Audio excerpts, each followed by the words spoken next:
ليالي طوكيو في السبعينات، الجماهير قاعده تتفرج على اخر انفاس اتحاد عظيم اسمه JWA، بس ولا واحد فيهم كان يتخيل ان النهايه دي هتولد حرب، مش حرب مدافع ولا دبابات، دي حرب اتحادات، حرب بطلها عملاق صامت ورجل بيشعل اي حلبه بيدخلها. من اول يوم اليابان كلها اتقسمت نصين، الزمن هيجري 50 سنه، مئات المباريات هتتسجل، ابطال هيموتوا وابطال جدد هيطلعوا، ولكن النار عمرها ما تطفي. النهارده معانا قصه حرب الاتحادات من 72 لحد النهارده في اليابان. Ladies and gentlemen, let's get ready to rumble!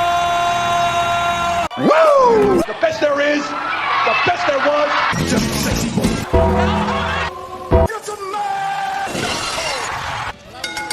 حكاوي المصارعة. اول جابان برو ريسلينج جاينت بابا كان طوله فوق ال 2 متر وده خلاه رمز مرعب، بس شخصيته هاديه جدا. قرر يستغل علاقاته في NWA ويجيب نجوم كبار زي دوري فانك جونيور واخوه تيري فانك اللي عاشوا في اليابان فتره وبقى جزء من الجمهور. الجماهير حست ان المصارعه الامريكيه بقت عايشه معاهم في طوكيو. هنا بقى ظهر وحوش زي ستان هانسن، ده راجل عينه كانت متصابه اصلا قبل كده وعنده لاريت شهير، حركه زي الكلوز لاين توصف بانها طلقه كاتيوشا بتكسر ضلوعك. في بروزر برودي ومعاه عبد الله ذا بوتشر، دول 2 مجانين حرفيا، مجرد دخولهم يخلي الاطفال يصرخوا، حتى ان في مره الشرطه اليابانيه اتدخلت تهدي الناس اللي جريت من الرعب. مباراة مميزة في الفترة دي كانت جاينت بابا وجامبا تسوراتو ضد دوري اند تيري فانك. الناس شافتها كأنها حرب عائلية بجد مش مجرد مصارعة، وقتها كانت حاسة انهم بيتفرجوا على معركة شرف بين جيلين من معلمين. بابا وتسوراتو بيمثلوا الكبرياء الياباني، والفانك براذر بيجسدوا الغزو الامريكي اللي جاي يثبت نفسه في اليابان. الهتاف في القاعة كان مرعب، الماتش قلب دم وعرق ودموع بعد نهايته. الجمهور خرج وهو مصدق ان الحرب بدأت رسميا. نيو جابان برو ريسلينج انطونيو اينوكي بقى راجل مختلف، عنده كاريزما تخلي اي حد يصدقه. هو اللي اسس سترونج ستايل، يعني المصارعه تحس انها شبه القتال الحقيقي. مركز ان هو يجيب خصوم من كل الرياضات عشان يثبت ان المصارعه اقوى من اي فن قتالي تاني. من ابرز خصومه كان تايجر جيت سينج، هندي مجنون بيمسك السيف ويجري ورا الناس في الحلبه. برضه بدا يلمع نجم زي سوتومي فيجينامي التنين اللي هيبقى اسطوره، والجماهير وقتها كانت شايفه اينوكي كانه حامي اليابان قدام اي خصم اجنبي. مباراة مميزة في هذا الوقت كانت اينوكي ضد محمد علي، مواجهة غريبة وقتها بس الصحف وصفتها انها صراع الشرق ضد الغرب. الناس دخلت تتفرج على شو مصارع ضد ملاكم، هيقدموا ايه؟ خرجت من حدث تاريخي، العالم كله واقف قدام التلفزيون يشوف مصارع ياباني هيواجه بطل العالم في الملاكمة. اينوكي قضى معظم الماتش على ظهره بيركض رجل علي كل شوية كأنه بيحاول يثبت ان المصارع اذكى من الملاكمة. نتج عن ذلك ماتش ممل، ولكنه ماتش اثار اهتمام العالم كله، خلى العالم كله يتكلم عن اليابان لاول مرة كمركز للمصارعة الحقيقية. الفائز في السبعينات تعتبر NJPW بتفوق واضح بسبب شخصية اينوكي وصدى المواجهة مع محمد علي عالميا.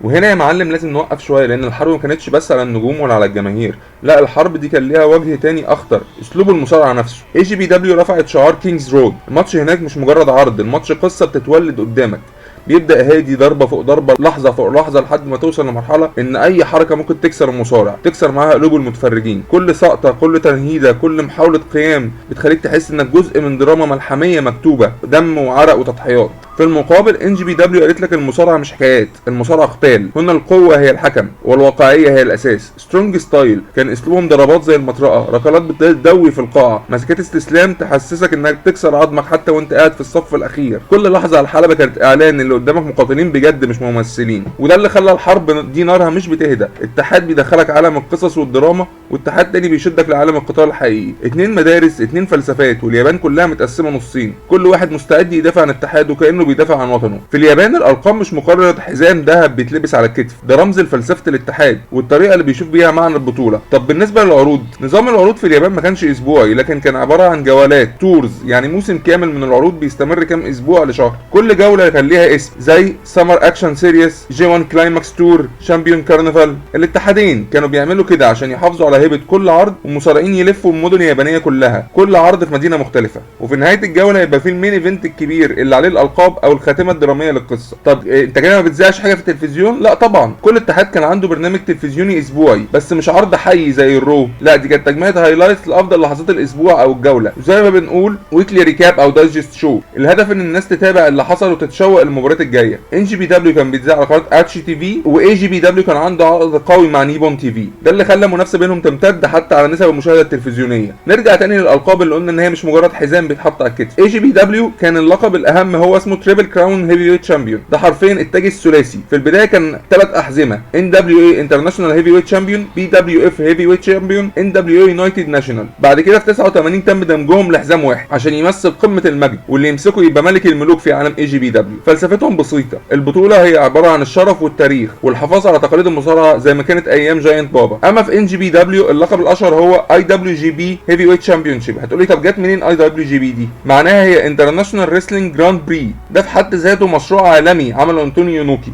عشان يقول احنا مش بس اتحاد ياباني، احنا اتحاد العالم كله. اللقب بيرمز للهيمنه الدوليه والقوه الحديثه، وكل بطل بيحمله بيكون سفير لفكر اينوكي، المزج بين المصارعه والروح القتاليه الحقيقيه. في AJPW بابا بدأ يركز انه يبني مصارعين يابانيين زي جامبو تسوراتا اللي مكمل معانا، ده يعتبر ايقونه وطنيه تقني بدرجه عاليه. وظهر جنشيكو تينريو، محارب عنيد اسلوبه فيه خشونه كانه مقاتل شعبي، لقب بمستر بروسيرو. ولكن برضه الوحوش الاجانب زي ما هي، ستان هانسن وعبد الله زابوتشر وبروسر برودي مكملين يراقبوا الجماهير، لدرجه ان هانسن بقى شعار للرعب بالنسبه للاطفال في اليابان. مباراه مميزه في هذه الفتره كانت جامبو تسوراتا ضد جنشيكو تينريو 1989، بدايه تكوين شكل كينجز رود. كل حركه تحسها بتكمل القصه. الماتش ده كان تحول تاريخي، 2 مقاتلين يابانيين من جيلين مختلفين بيحاربوا على مين هيحمل الرايه. مفيش شرير ومفيش طيب، في عرق وسقوط وصعود. كل حركه كانت بتحكي جمله من قصه طويله عن الاحترام والغيره والمجد. الجماهير سكتت في النص، مش من الملل، من الرهبه.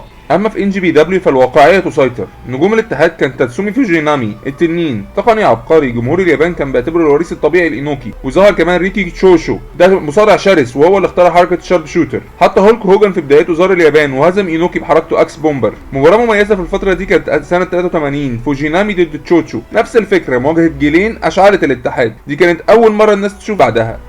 الفائز في الثمانينات AJPW تفوقت في الهوية الفنية وبناء اسلوب كينجز رود اللي خلى الجماهير اليابانية كلها تنجذب اليهم بشغف غير مسبوق. AJPW والجيل الذهبي الفور بيلرز، ميتسوهورو ميساوا محبوب جدا، هادي لكنه بطل من العيار الثقيل. لما هزم جومبو سنه 90 الجماهير عيطت من الفرحه. على فكره هو كان تايجر ماسك 2 وخلق القناع في لحظه تاريخيه حولته الاسطوره في اليابان. توشيهاكي كوادا غشيم، ضرباته مؤلمه جدا، عدو ابدي لميساوا. بداوا كاصدقاء بعد كده تحولوا لاعداء، حتى في الكواليس كانوا بيتعاملوا ببرود. كنتا كوباشي مقاتل عنيد قلب اسد عمره ما بيستسلم، كان بيتمرن ويتعب لحد ما يقع من الوجع. اكيرا تاو ركن اساسي من الرباعي الذهبي، اسلوبه واقعي ما بيشدش الجماهير قوي زي الثلاثه الباقيين، ولكنه كان عمود اساسي في هذا الوقت مع وجود اجانب زي ستان هانسن اللي فضل اخطر اجنبي في اليابان. اهم مباراه في فتره التسعينات كانت ميساوا ضد كوادا سنه 94. الماتش ده كان زلزال عاطفي مبني على سنين من الغيره من ايام الفريق الواحد لحد لحظه المواجهه. ميساوا كان البطل الشعبي وكوادا الخصم اللي بيدور على اعتراف العالم. كل حركه كانت تصفيه حساب، الجمهور عايش القصه كانها فيلم كبير، وكل نير فول كان بيخلي القاعه تتهز من الصوت. نهايه الماتش خلت الناس تسقف وتبكي في نفس الوقت.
اما NJPW فقدمت الثري ماسكيتيرز، 3 شباب قادوا الجيل ده.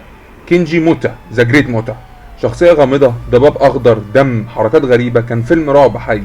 شينيا هاشيموتو مقاتل شوارع، وزنه تقيل ولكن ضرباته شبه المطارق. ماساهيرو كونو كاريزما عاليه واسلوب الشرير الكول، والجماهير حبت شره. وبرضه ظهر بيج فان فيدر اللي رغم وزنه فوق ال 180 كيلو كان بيعمل مونسولت من فوق الحبال. مباراه مميزه كانت في اول التسعينات، جريت موتا ضد هيروشي هاسي. مباراة اتعرفت باسم البحر الأحمر. ماتش اتبنى على كراهية شخصية بعد تدخلات سابقة، والنتيجة كانت واحدة من أعنف ليالي التاريخ. الدم كان بيغطي كل شبر من الحلبة، الجمهور اتصدم بس مفيش حد يقدر يزوغ. حسوا انهم بيشوفوا حدث هيتحفر في تاريخ الياباني للابد. الفائز في التسعينات AGPW ظلت مكتسحه نقديا وفنيا، وصنعت العصر الذهبي الحقيقي للمصارعه اليابانيه.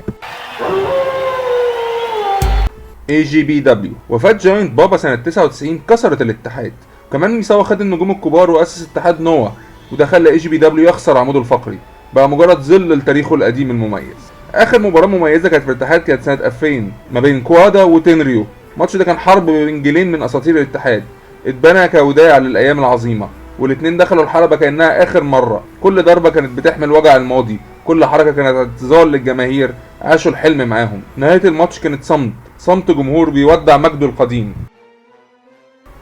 إينوكي أدخل مقاتلين MMA والجماهير حست إن الهوية بتضيع، لكن ظهر أبطال أنقذوا الاتحاد زي هيروشي تاناهاشي ايس اوف ذا يونيفرس، أنيق ومحبوب اليابان سمتهم المخلص، شينسيكي ناكامورا كاريزما مدهشة وأسلوب عالمي، أدخل شخصية ملك الأسلوب القوي، بروك ليزنر الوحش الأمريكي اللي خطف الأضواء سنة 2005 وخد لقب IWGP بسرعة صاروخية، وكان وجوده غريب ولكنه فتح باب اهتمام عالمي. وكمان NGPW في الوقت ده بدأت تعمل تحالفات مع اتحادات غير WWF زي TNA، وبعد كده بدأوا يعملوا تحالف كمان مع AEW. مباراة مميزة في هذا الوقت كانت تاناهاشي ضد ناكامورا، ماتش اتبنى على صراع الأجيال، تاناهاشي بيدافع عن مجد الاتحاد وناكامورا داخل يفرض عصر جديد. الحكاية كانت بين المنقذ والمستقبل، والنهاية كانت بداية عهد جديد فعلا، والجماهير خرجت تهتف NGPW رجعت تاني. الفائز في الألفينات NGPW تفوقت في التعافي والعودة لهويتها الأصلية، أما AGPW فهي تاهت خلاص. ملحوظة في السبعينات والثمانينات كان في نجوم كتير من WWF ظهروا في AGPW و NGPW، وأشهرهم وأكبرهم كان أندريا ديزاين، بس أنا ما اتكلمتش عليه عشان هو ما كانش مصارع متعاقد مع الاتحادات، هو كان بيظهر عندهم كنوع من الشراكة مع WWF. وعلى فكرة جاينت بابا وأنتونيو إينوكي برضو الاثنين ظهروا تبع WWF، وأنتونيو إينوكي المفروض إن هو حمل لقب WWF بس الاتحاد مش معترف بالفترة دي.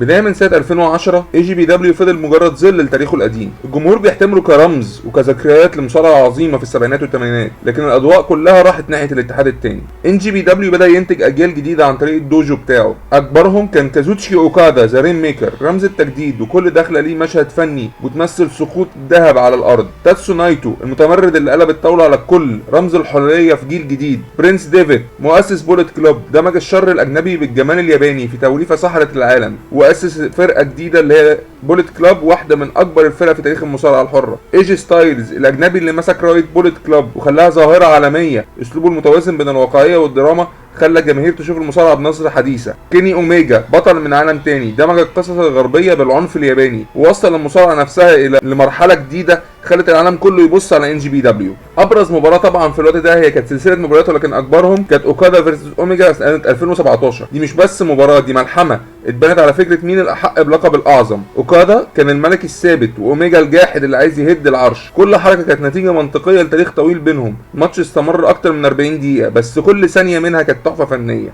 يمكن اكتر فرق جوهري ممكن نقول ما بين الاتحادين هو كيفيه التعامل مع المشاكل والمصايب اللي بتقابلهم. يعني AGPW انهار بعد وفاه جاينت بابا في 99 وخروج ميساوا والعديد من المصارعين واسسوا اتحاد نوا. NGPW بتواجه ازمه مماثله حاليا بعد وفاه انطونيو إينوكي سنه 2022 وخروج العديد من المصارعين لاتحاد AEW WWE. حتى المصارعين الجدد اللي اسسوهم زي ويل اوسبري وجاي وايت راحوا AEW. بس انا شايف ان NGPW هتقدر تعيد نفسها من جديد عن طريق الدوجو وعن طريق مصارعين مميزين الموجودين فيها دلوقتي زي شينجو تاكاجي التنين اللي بيقلب كل مواجهه حرب، وزاك سيبر جونيور ملك التكنيكال ورافع رايته في العصر الحديث. من 72 لحد دلوقتي كل جيل عاش حرب الاتحادات بطريقته، من بابا واينوكي لحد ميساوا وكوباشي وموتا وصولا الى اوكادا واوميجا واوسبري. اتحادات بتنهار واتحادات بتصعد، لكن دايما في بطل جديد بيطلع وجمهور عايش المصارعه كانها دم في عروقه. 50 سنه من الدموع ومن العرق من الضربات اللي ما بتتنساش. بعد نص قرن من الصراع AGPW كتبت التاريخ الذهبي، لكن NGPW هي اللي امتلكت المستقبل. الماضي يحكي اسم بابا والحاضر يردد اسم اينوكي. انتوا ايه رايكم؟ هل هيستمر NGPW في القمه ام سينهار بعد وفاه مؤسسه زي AGPW؟ ما تنسوش اللايك والشير واكتبوا لنا في الكومنتات نفسكم في الحلقات الجايه تبقى عن ايه مع حكاوي المصارعه.